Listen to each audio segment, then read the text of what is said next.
بسم اللہ الرحمن الرحیم۔ صرف 5 منٹ کا مدرسہ قرآن و حدیث کی روشنی میں 26 ربیع الاول۔ نمبر 1، اسلامی تاریخ۔ حضرت حلیمہ سعدیہ رضی اللہ تعالی عنہا کے گھر میں برکتیں۔ عرب میں سخت قحط پڑا ہوا تھا۔ قبیلہ بنو سعد کی عورتیں بچوں کی پرورش کے لیے مکہ مکرمہ آئی ہوئی تھیں۔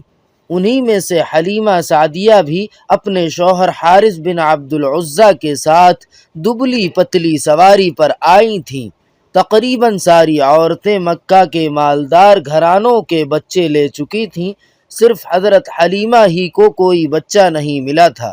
ان کو معلوم ہوا کہ عبد المطلب کا پوتا محمد بن عبداللہ ابھی موجود ہے مگر یتیم ہے، اور ساری عورتوں نے ان کی یتیمی کو دیکھ کر چھوڑ دیا کہ جب ان کے والد ہی زندہ نہیں تو بھرپور اجرت ملنے کی بھی امید نہیں ہے۔ حضرت حلیمہ حیران تھیں، خالی ہاتھ واپس ہونے کی ہمت نہیں تھی، اور ادھر ان کی یتیمی کا خیال تھا۔ بالآخر انہوں نے شوہر سے مشورہ کرنے کے بعد آپ صلی اللہ علیہ وسلم کو پرورش کے لیے قبول کر لیا۔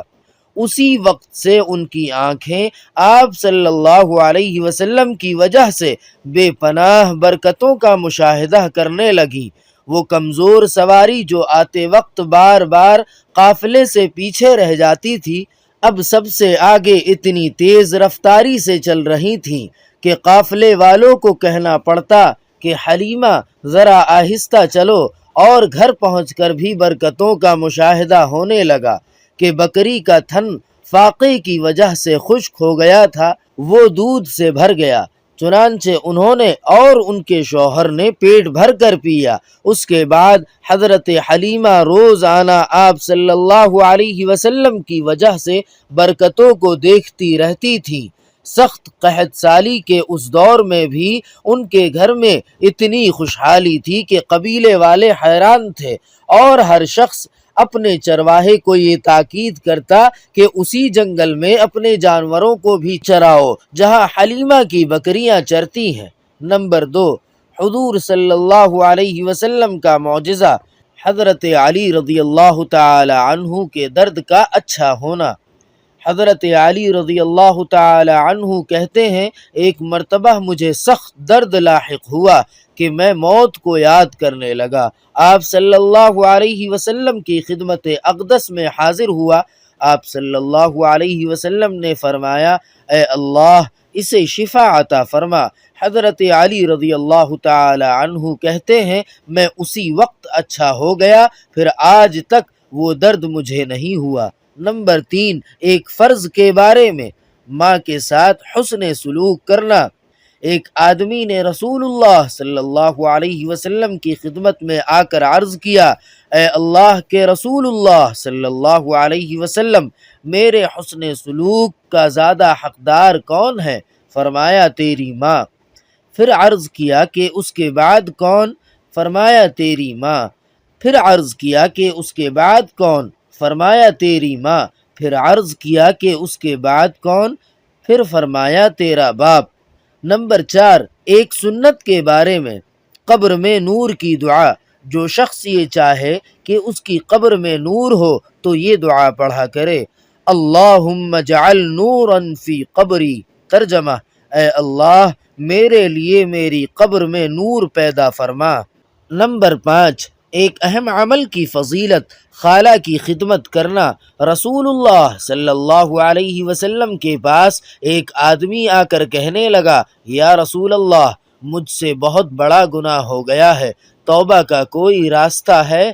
تو رسول اللہ صلی اللہ علیہ وسلم نے فرمایا، کیا تمہاری والدہ زندہ ہے؟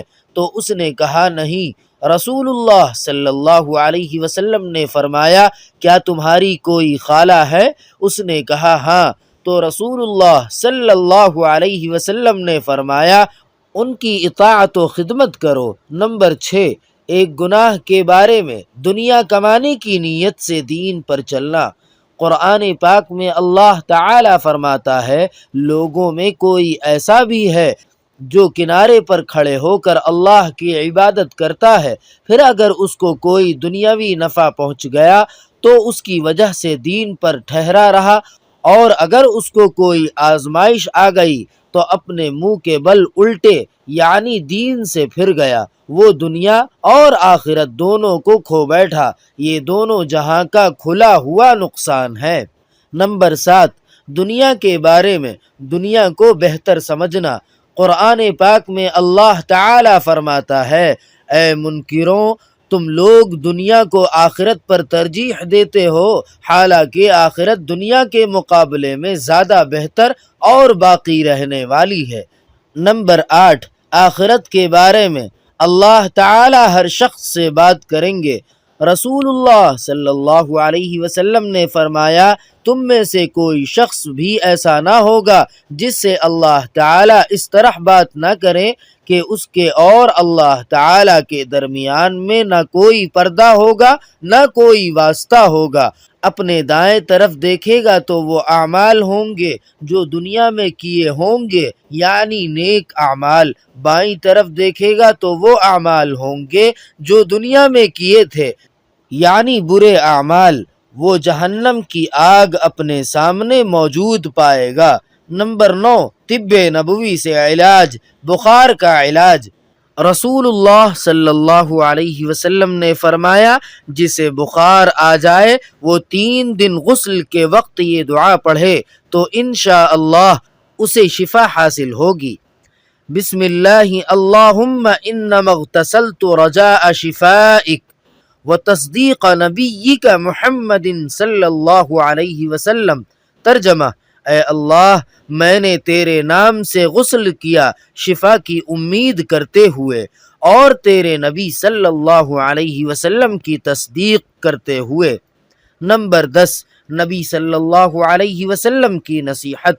رسول اللہ صلی اللہ علیہ وسلم نے فرمایا، لذتوں کو ختم کرنے والی چیز موت کو کثرت سے یاد کیا کرو۔ سبحان ربک رب العزت عما یصفون وسلام علی المرسلین والحمد للہ رب العالمین۔